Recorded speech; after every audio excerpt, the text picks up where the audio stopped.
ठाकुर जी बोले ना कछु ना कछु, नहीं नहीं नहीं दिखाओ। अब तो महाराज गोविंददास ने पकड़ के जैसे ही पकड़े तो अंदर से बाटी निकल आई। जे बाटी कौन के काजे भर के ले जा रहे हो? सही सही बताइयो लाला, कौन के काजे? कोई और सखा बना लियो तुमने मेरे अलावा?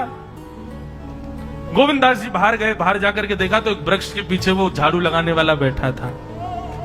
अच्छा, तो अब जे आपको सखा बन गो है, जे आपको मित्र है गयो, या के काजे बाटी भर के ला रहे हो?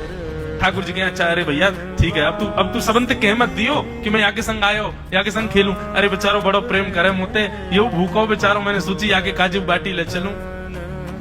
गोविंददास जी के चित्त में एक क्षण के लिए तो ये भाव आ रहा है कि ठाकुर जी कितने प्रेमी हैं, लेकिन बाहर से कैसा दिखा रहे हैं? बोले स्वयं ने इतने सारे ग्रंथ निर्माण करा दिए, 4 वेद लिखवा दिए, उन पुराणों में शुद्धि, पवित्रता, अपरसता, सबके इतने नियम बना दिए, और खुद क्या कर रहे हो? हैं? कोई के सिर पर बैठ के घूम रहे हो, कहीं जा रहे हो, कछु भी खा रहे हो?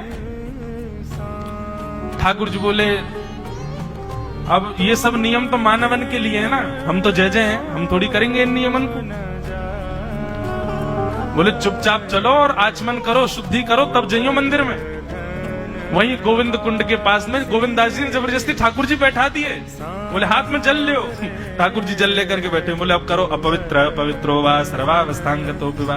ठाकुर जी आचमन कर रहे हैं, अपने पवित्र कर रहे हैं ऊपर से लेकर नीचे तक। इतने में ही गोविंददास बोलते बोलते बोलते बोलते पीछे की गए और ठाकुर जी की पीठ पे जाकर के एक धक्का दियो महाराज, पूरे ठाकुर जी डुबा दिए कुंड में।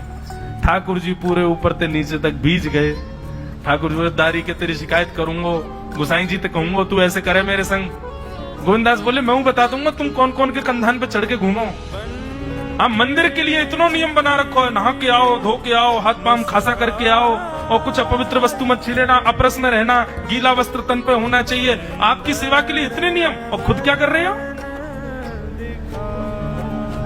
ऐसे गोविंददास वो कह रहे हैं यद्यपि रूप गुण शील सुधरता, इन बातन नारी झई है